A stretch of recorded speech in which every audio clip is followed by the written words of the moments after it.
मैं Nikola Tesla की एक कोटेशन आपको सुनाना चाहता हूँ जिसके साथ आज की सारी हमारी गुफ्तगू जुड़ेगी। निकोला टेस्ला ये कहता है कि if you want to find secrets of universe, think in the term of energy, frequency and vibration. अगर आप इस कायनात के राजों को जानना चाहते हैं तो फिर जो पूरी कायनात है उसको 3 टर्म्स के ज़रिए, 3 वर्ड्स के ज़रिए ज़रा समझना शुरू करें। पहला है एनर्जी, फ्रीक्वेंसी और तीसरा है वाइब्रेशन।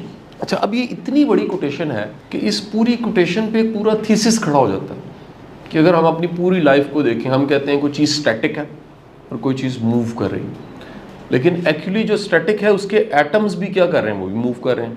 इसलिए हाँ, वो बज़ाहिर तो स्टैटिक है लेकिन उसके अंदर पार्टिकल्स की वाइब्रेशन, उस एटम के अंदर कितनी वाइब्रेशंस, इलेक्ट्रॉन की मूवमेंट, न्यूक्लियस की एक वाइब्रेशन, वो कितना कुछ उसके अंदर पूरा जहान है।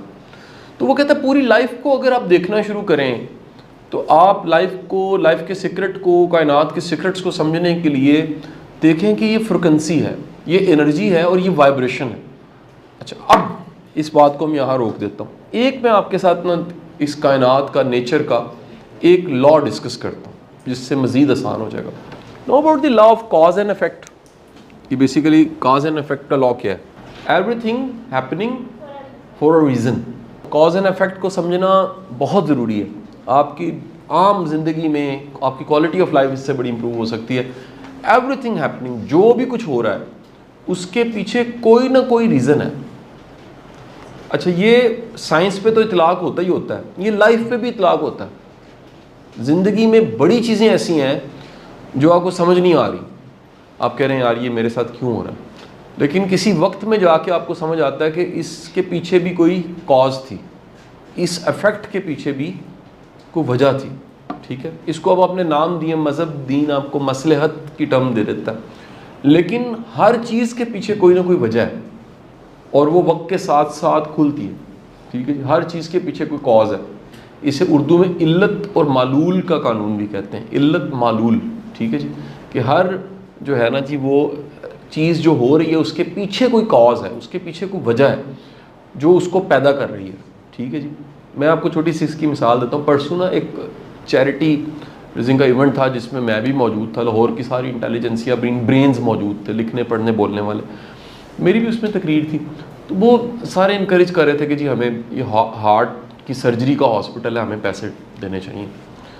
और अच्छी बात है, मैं इसके ख़िलाफ़ तो नहीं हूँ, लेकिन मैंने एक बात, वो वहाँ एक तकरीर में एक बात कही, मैं बात पहले भी कहते रहे तो मैं दोहरा देता हूँ, तो आप भी सोचिएगा। मैंने उन्हें कहा कि हार्ट अटैक होता क्यों है, इस पर क्यों ना काम किया जाए। तो मैंने कहा ज़रा सोच लें कि ये होता क्यों है। जब हम इस इफ़ेक्ट को देख रहे हैं और हम कह रहे हैं नहीं जी बहुत से हॉस्पिटल्स चाहिए हार्ट के, तो ये इफ़ेक्ट पे काम हो रहा है, इसके पीछे कॉज क्या है वो कोई सोचने को तैयार ही नहीं है। यार आखिर वो कॉज क्या है, और वो कॉज क्या है, वो है गलत लाइफस्टाइल, रॉन्ग लाइफस्टाइल।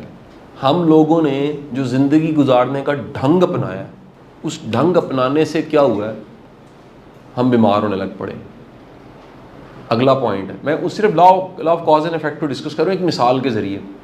हार्ट की बीमारी जरासीम की बीमारी नहीं है, यानी ऐसे नहीं होता वो ठंडी हवा चली तो हार्ट अटैक हो गया।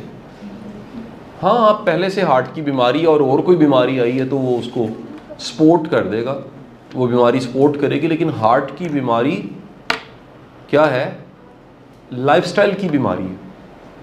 दूसरी बात, हार्ट की बीमारी एकदम नहीं होती, यानी ऐसे नहीं होता कि जनाब रात सोए हुए थे और सुबह उठे तो पता लगा जनाब। अगर हाँ ऐसा, क्योंकि दुनिया में हार्ट अटैक ज़्यादातर सुबह के टाइम होता है, ये भी आपको इन्फॉर्मेशन दे दूँ, दुनिया में सबसे ज़्यादा हार्ट अटैक मंडे के रोज़ होता है। ठीक है जी, सबसे ज़्यादा हार्ट अटैक मंडे के रोज़ होता है, ज़्यादातर हार्ट अटैक सुबह के टाइम होता है। फजर से लेके ऑनवर्ड आगे जो टाइम है हमारा, वो 3-4 जो घंटे हैं उसमें होता है। अब उसके पीछे रीजंस हैं, बायोलॉजिकल रीजंस हैं, साइकोलॉजिकल, सोशल रीजंस हैं। मंडे को स्ट्रेस ही बड़ी होती है काम की जगह पे, तो स्ट्रेस जो है वो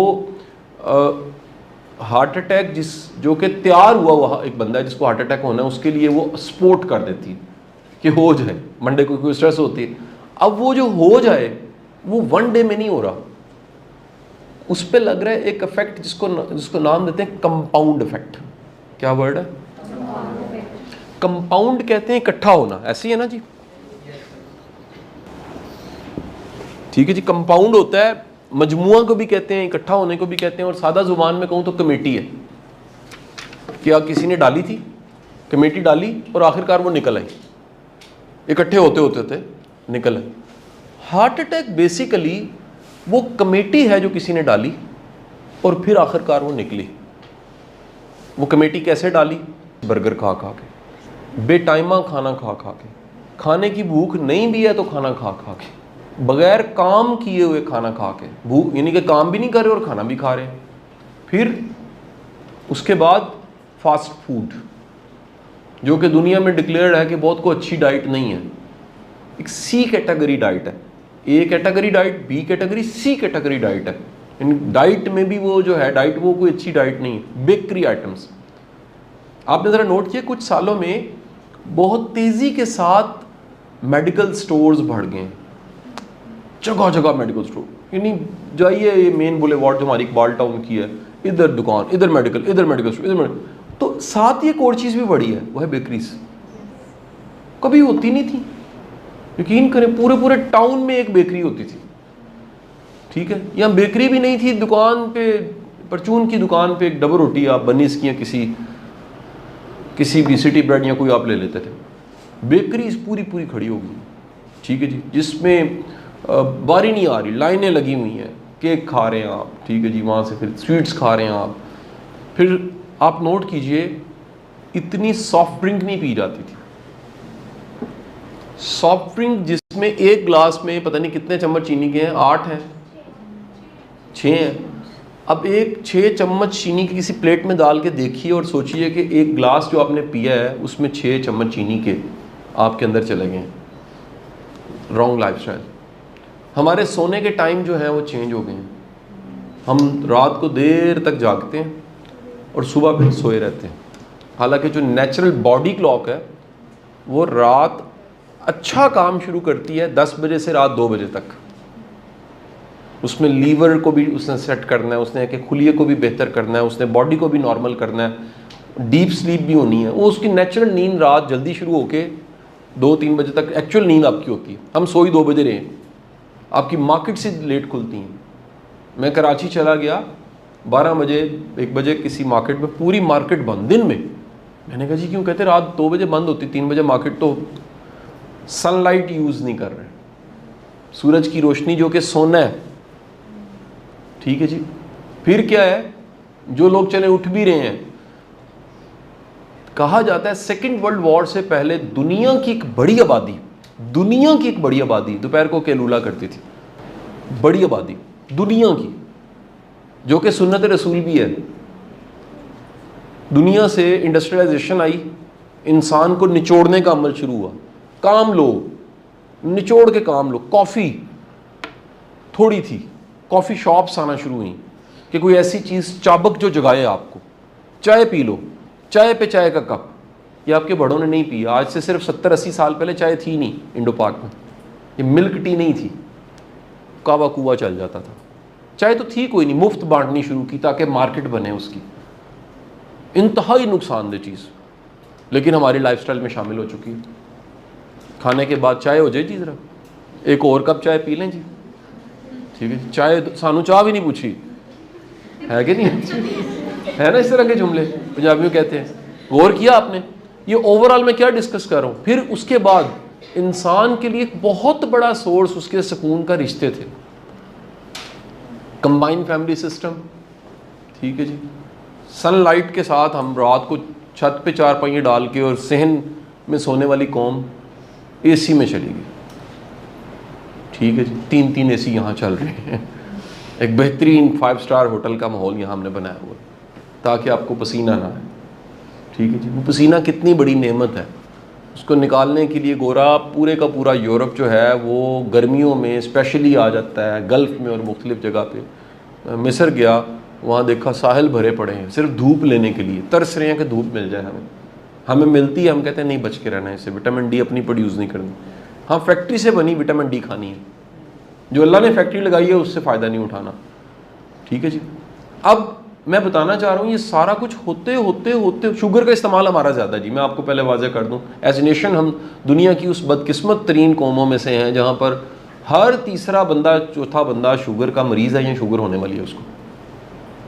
पाकिस्तान में जितनी शुगर की दवाई खाई जाती है और जितने लोगों को शुगर है ये कॉमन है। अस्सलाम वालेकुम की हाल चाल, शुगर है तानू, ये कॉमन है, तानू भी शुगर है जी। आप जहालत का अंदाज़ा लगा लें, पूरी मिठाई खा के तो फीकी चाय पीते हैं जी, सानू शुगर है। देखा आपने कभी? ये लाइफस्टाइल्स हैं आपके। हम मैदा इतना खाते हैं, पूरे लाहौर में टनों के हिसाब से चने और नान खाए जाते हैं, टनों के हिसाब से। ये लाहौर में से जो नहीं है वो हैरान होंगे कि यहाँ आके नान चने नान चने नान चने है कि नहीं है जी। यानी लाइफस्टाइल देखें कहाँ गलत हो गया। हम एफर्ट नहीं करते, मेहनत नहीं करते।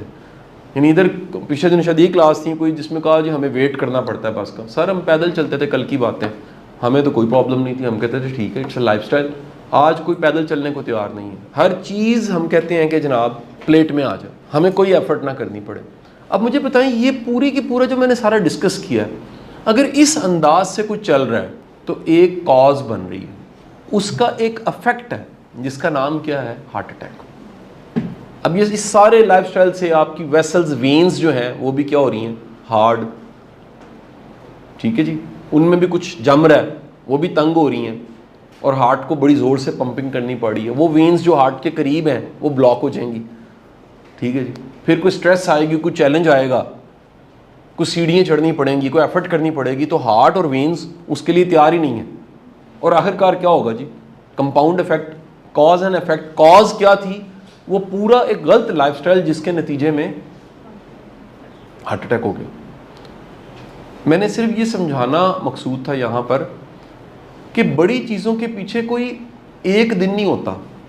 हादसा कहते हैं एक दिन में नहीं होता, उसके पीछे कितने अरसे की मेहनत होती है। डॉक्यूमेंट्रीज पड़ी हुई हैं जो बनी हुई हैं कि कोई हादसा क्यों हुआ, जहाज़ गिरने पे डॉक्यूमेंट्रीज बनी हुई है दुनिया में, कितने एरोप्लेन्स जो हादसे हुए उसके पीछे उन्होंने ढूंढा है कि एक वजह नहीं थी, सिर्फ कोई टेक्निकल फॉल्ट भी था, कोई लापरवाही भी थी, कोई ये फैक्टर भी था, कोई वेदर भी था, कोई मेंटेनेंस भी नहीं हुई थी। कितने फैक्टर, कॉज, कितनी कॉजेज बनी, कॉज बनी और उसके बाद उसका इफेक्ट हो गया। आप मेरी बात समझे कि नहीं समझे? आप सेलिब्रिटीज़ के क्राइसिस आप देखिएगा, हर अरूजो जवाल की दास्तान में और दुनिया के हर चीज़ के पीछे क्या है, ये ठंड फेंक रहा है, पीछे को कॉज है, एक फंक्शन हो रहा है, उसकी वजह से इफेक्ट आपको आ रहा है। सूरज निकला हुआ है, कॉज है, टाइमिंग, चीज़ें कब से निकला है, कब गुरूब होना है, कॉज है, इफेक्ट आपके सामने। आपकी ज़िंदगी में जो कुछ है एक कॉज है, एक उसका इफेक्ट है। मैं एक काउंसलर के तौर पे आपको बता रहा हूँ, मैं सबसे भी मेरे इंटरनेशनल 2 क्लाइंट्स थे, मैं उनको काउंसलिंग दे रहा था। खुशकिस्मत इंसान वो होता है कि जो अफेक्ट होता है उसकी ज़िंदगी में, अफेक्ट मीन जो नताइज है, उसको ये दिखने लग पड़े कि पीछे मसला कहाँ पर है। अगर ये पीछे नहीं दिख रहा होता ना तो बड़ा फिर मुश्किल हो जाता है। यानी एक जो ये अल्फाज हैं इसे हदीस के साथ मंसूब किया जाता है कि अल्लाह जिसका भला चाहता है उसका बातिन होता है जो नहीं दिख रहा, आम तौर पे नहीं दिख रहा, उसके सामने आश्कार कर देता है। यानी उसको दिख पड़ता है कि यार वो हो, ये तो मेरे अंदर के साथ मसला है। यानी बजाय ये कि बंदा कहे इधर इसका कसूर है, इसका कसूर है, इसका कसूर है, इसका कसूर है, कितना आसान है। देखो कौमों के अरूजो ज़वाल को समझा जाए ना, तो जो कौमों में रैशनैलिटी और कॉज एंड इफेक्ट की समझ नहीं ना होती, वहाँ पर क्या हो रहा होता है मैं बताऊँ, वहाँ पर हर चीज़ हम डाल देते हैं अपने फेलियर को काले जादू पे। जिन ने मैं इनकारी नहीं हूँ, हर चीज़ होगी, ये कोई जनाब चुड़ैल है, ये साया है, कोई मनहूसियत है। बात नहीं समझ आई आपको? क्योंकि कितना आसान है उस जिम्मेदारी को कबूल करने से किसी और चीज़ पर डालना। एक बच्चा खुद नहीं पढ़ता, मिसाल लीजिए, लापरवाह है, डंडी मारता है, टाइम नहीं देता, कितना आसान है डालेंगे जी हमारा कॉलेज ही ठीक, यूनिवर्सिटी ठीक नहीं, टीचर ही ठीक नहीं से, आप उस पर डाल के आज़ाद हो गए जी, ठीक है। एक बंदा गुनाह किए जा रहा है, डाले जा रहा है शैतान पे, शैतान से ला खड़ा कहता यार मेरा कसूर ही कोई नहीं, यार तू मेरे ते पाई जा रहा है, को रहम खा यार, मैं तेरा बड़ा भरा हाँ, ठीक है मैं तेन वैल ट्रेंड किया, तू तलीम मुमकिन दा बच्चा में, कोई मेरे भी तू लैक्चर सुन लेने, लेकिन यार कोई जिम्मेदारी लाया तू अपने बड़ी बड़ी बताने का मकसद ये कितना इजी है उस कॉज को छोड़ के इफेक्ट को किसी भी चीज पे डाल देना। दिस इज कॉल्ड इनरिस्पॉन्सिबिलिटी, जो कि कॉमन है। अब जब ये आप कॉज एंड इफेक्ट को जिंदगी में लेकर आते हैं ना, यानी जिसको ये समझ आ गई कि कॉज एंड इफेक्ट है, वो जिंदगी की बड़ी चीजों को और बड़े इफेक्ट्स को और बड़े रिजल्ट्स को वो ऑन करता है कि यार ये मेरा कसूर है, ये मैंने नहीं किया, या मैंने अप टू डेट नहीं किया, या मैंने प्रेपरेशन नहीं की, या मुझे कुछ चाहिए था। देखें कुछ अरसे से जब से आपने तालीम मुमकिन ज्वाइन किया होगा या ज़रा पुराने याद कर लें, मेरी वीडियो सुनते होंगे या कुछ सुनी होंगी, मैं कब से कह रहा हूँ, पिछले 15 सालों से चीख रहा हूँ कि जब तक बच्चों को स्किल्स नहीं देंगे तालीम का कोई फ़ायदा कोई नहीं है। मैं कब से कह रहा हूँ इंडस्ट्री अकेडमी लिंकेजेस के बगैर डिग्री का कोई फ़ायदा नहीं है। मैं कब से कह रहा हूँ कि जो आप पढ़ा रहे हो थ्रेटिकल है, पढ़ाने वालों को प्रैक्टिकल इंडस्ट्री का पता ही नहीं, दुनिया कहाँ चलेगी, एआई पे बात हो रही है। आज रेलेवेंट ह्यूमन रिसोर्स बचेगा, बाकी बचेगा ही कोई नहीं, रहेगा ही नहीं। जो प्रिपेयर नहीं है आज के ज़माने के मुताबिक उसका कोई सर्वाइवल नहीं है। वो हमारा आसान सा दौर था यार, यहाँ को ट्यूशन पढ़ा लेते थे और साथ पढ़ाई मुकम्मल हो जाती थी। आप तो आपको टेक्नोलॉजी का नहीं पता, चीज़ों का नहीं पता, आप कुछ नहीं कर सकते, हैंडीकैप मुझे। सो ये जो मैं चीख रहा हूँ, अब बात उस पर होने लग पड़ी, स्टेट लेवल पे फंडिंग्स आने लग पड़ी हैं, इदारे एक्टिव हो गए हैं कि यार ये स्किल्स दें, फ्रीलांसिंग दें, सिखाएं बच्चों को, आईटी की स्किल्स दें, एआई की स्किल्स दें, डाटा कोडिंग की स्किल्स दें, डाटा साइंस की स्किल्स दें। अब मैं आपको बताना चाह रहा हूँ, खुदा के लिए अपनी ज़िंदगी में हर होने वाली चीज़ के पीछे कुछ ढूंढो। एक साइकोलॉजिस्ट के पास, एक साइकेट्रिस्ट के पास भी जब एक मरीज़ जाता है तो मरीज़ बज़ाहिर कह रहा होता है कि जी वो क्योंकि मेरे सामने एक हादसा हुआ था तो उसके बाद वो डिप्रेशन में चला गया। जी क्या हादसा हुआ था? क्योंकि एक्सीडेंट हो गया था। वो ये नहीं देखता, वो कहता नहीं इसके पीछे कुछ और है, और जाके ढूंढता है तो पता लगता है ओहो एक ऐसा बचपन इसने गुजारा हुआ है जिसमें ये हसासियत पैदा हो गई कि एक वाक़या जो कईयों ने देखा होगा उन पर इफेक्ट नहीं पड़ा, इस पर ज़्यादा इफेक्ट पड़ गया।